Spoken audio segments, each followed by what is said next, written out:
warahmatullahi wabarakatuh. Jumpa lagi dengan Ulfia Rahmi. Senang sekali bisa bertemu. Kali ini kita akan bahas mengenai prosedur pengembangan media pembelajaran berbasis komputer. Secara garis besar, ada 6 langkah yang perlu kita ikuti untuk kita mendapatkan sebuah media pembelajaran berbasis komputer atau yang biasa kita kenal multimedia pembelajaran, media interaktif, dan lain sebagainya. Langkah yang pertama adalah identifikasi program. Pada langkah pertama ini kita melakukan identifikasi terhadap judul apa yang akan kita kembangkan. Judul ini kaitannya adalah dengan materi yang mana yang akan kita fasilitasi dengan media pembelajaran berbasis komputer. Pada saat identifikasi program ini, kita juga menganalisis peserta didik yang akan menggunakan media pembelajaran. Kita juga perlu mengidentifikasi kelas atau tingkat kelas peserta didiknya, mata pelajarannya, dan spesifik materi apa yang akan kita kembangkan. Setelah menentukan mata pelajaran, kita pilih tujuan pembelajaran yang akan dicapai, baru nanti akan diturunkan menjadi materi-materi spesifik untuk mencapai tujuan pembelajaran tersebut. Langkah yang kedua adalah membuat flowchart.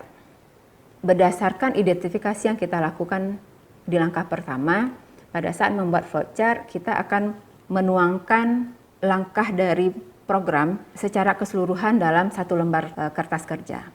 Nanti kita akan bahas mengenai flowchart ini di video khusus yang membahas mengenai flowchart untuk mempersiapkan media pembelajaran berbasis komputer. Flowchart ini dikembangkan berdasarkan model-model pembelajaran berbasis komputer.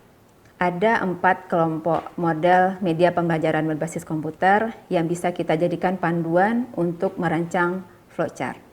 Jadi flowchart ini adalah jalur jalannya program dari awal sampai akhir, tetapi dituangkan dalam satu halaman kertas kerja. Langkah yang ketiga adalah mengembangkan storyboard. Tadinya flowchart hanya alur secara umum dari awal sampai akhir program. Storyboard itu mempersiapkan desain kita frame per frame. Jadi ini lebih khusus. Jika flowchart itu hanya satu halaman saja, storyboard bisa sangat tebal karena tampilan dari flowchart itu akan menayangkan frame by frame. Jadi setiap frame dengan durasi menit tertentu akan kita rancang seperti apa tampilannya pada saat si peserta didik menggunakan media pembelajaran yang kita kembangkan. Artinya storyboard ini lebih rinci daripada flowchart. Langkah berikutnya mengumpulkan bahan. Bahan kita kumpulkan mulai dari grafis, animasi, video, audio, teks yang kita butuhkan untuk menyajikan materi sesuai dengan tujuan pembelajaran. Jadi kita mengidentifikasi dari tujuan-tujuan pembelajaran, teks apa yang kita butuhkan, video-video untuk konten mana yang perlu didukung dengan sebuah video, apakah kita perlu bahan berupa audio, animasi, dan lain sebagainya.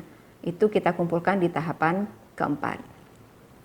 Setelah semua bahan terkumpulkan dari semua format media, baru kita lanjut ke langkah kelima, yaitu pemrograman. Langkah pemrograman ini kita menggabungkan seluruh bahan yang sudah kita kumpulkan.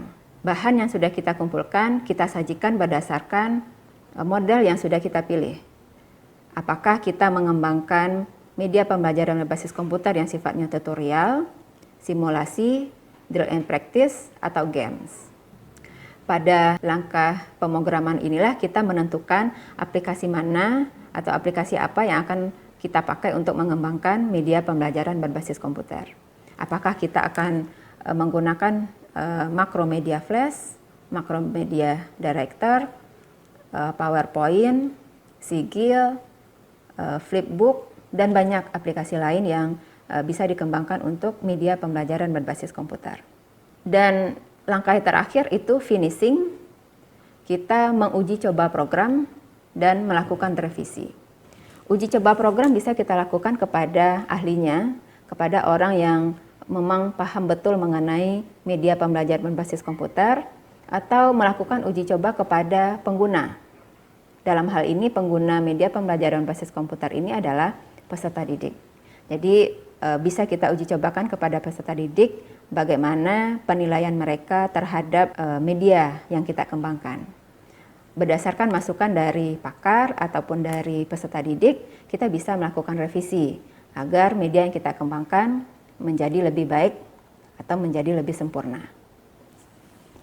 Itulah 6 langkah dari prosedur pengembangan media pembelajaran berbasis komputer. Mudah-mudahan bisa mengikuti 6 langkah ini untuk kita menghasilkan media pembelajaran berbasis komputer. Mudah-mudahan video ini bermanfaat. Assalamualaikum warahmatullahi wabarakatuh.